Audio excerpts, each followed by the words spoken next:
Selama 2023, ada 73 emiten yang listing.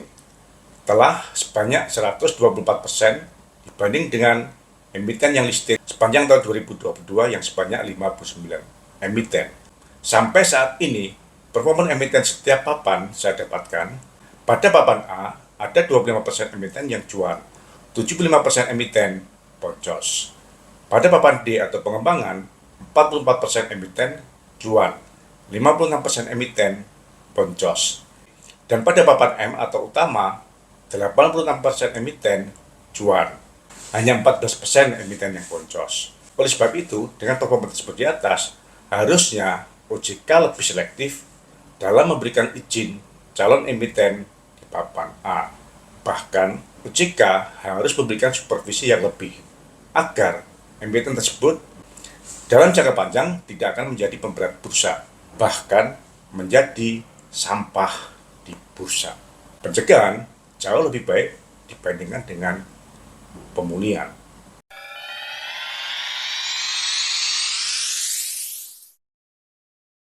Selamat datang di Investor Level C. Kami coba sharing aspek fundamental agar teman-teman bisa tetap tidur tenang meskipun banyak badai di bursa. Tonton sampai habis ya. Semangat sehat teman-teman investor level C, investor yang fokus pada karakter pemegang saham pengendali. Pada kabar hari ini, teman-teman, PT Agro Bahari Nusantara, calon emiten dengan kode UDNG atau udang tanpa A, akan listing dengan menerbitkan saham baru sebanyak 500 juta lembar saham.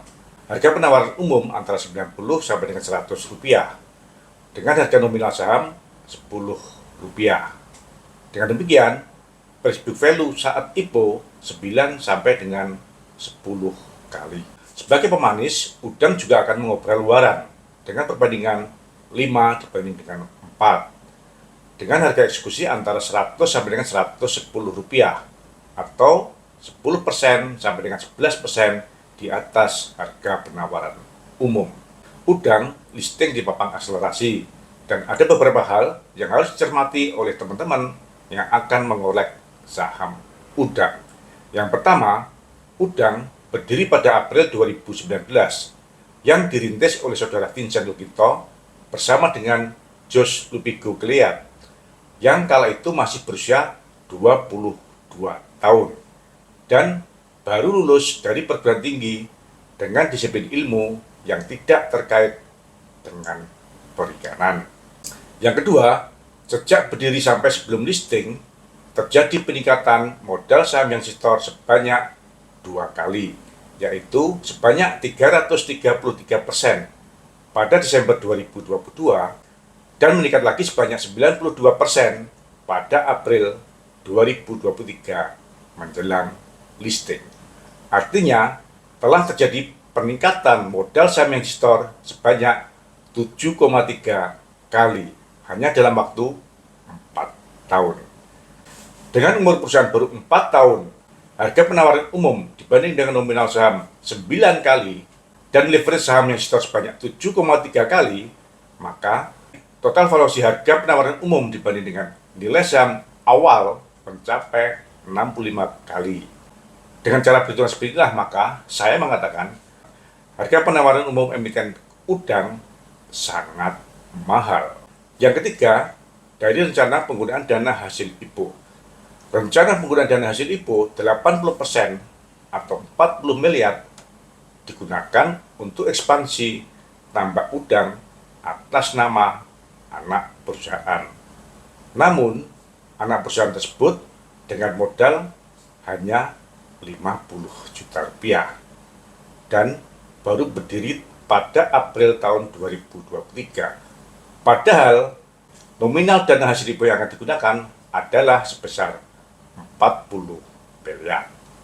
Modal dasar anak perusahaan hanya 50 juta. Disuntik dengan dana hasil IPO 40 miliar atau sebanyak 800 kali. Wow, risikonya sangat tinggi kan. Yang keempat, sesuai dengan neraca pada prospektusnya saya dapatkan bahwa terdapat uang muka untuk pembelian lahan seluas 42.000 meter persegi senilai 2,55 miliar. Pada rencana penggunaan dana hasil IPO disampaikan bahwa 8 miliar akan digunakan untuk mengakuisisi lahan, sehingga total biaya akuisisi lahan adalah sebesar uang muka ditambah dengan 8 miliar dana hasil IPO atau 2,55 miliar ditambah dengan 8 miliar atau total 10,55 miliar. Dengan luas lahan 42.000 meter persegi, artinya harga akuisisi lahan sebesar Rp250.000 per meter persegi. Apabila kita bandingkan dengan lahan yang telah dimiliki saat ini, akan kita dapatkan nilai aset tambak sebesar 3,35 miliar. Luas tambak saat ini 41.967 meter persegi. Sehingga nilai lahan tambak saat ini per meter persegi hanya Rp80.000. Sementara nilai lahan yang akan diakuisisi per meter persegi sebesar Rp250.000, mencapai 300% per meter persegi dari nilai tambak yang dimilikinya saat ini. Mahal enggak? Dan yang kelima, sesuai dengan laporan laba logisnya, keuntungan yang terbesar diperoleh pada periode April 2023 yang mencapai 43% dari penjualan.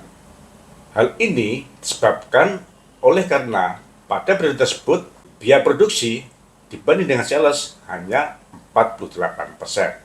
Oleh sebab itu, saya coba bedah penyebab detailnya dan saya dapatkan bahwa pada periode tersebut terdapat penurunan yang signifikan pada komponen gaji dari 12% menjadi hanya 4% dibandingkan dengan penjualan. Transfer aset biologis dari 19% menjadi 0 dibandingkan dengan penjualan. Aset biologis merupakan aset yang dihasilkan dari pertumbuhan udang selama dipelihara di tambak. Jadi, pada posisi 30 April 2023, tambak dalam kondisi kosong.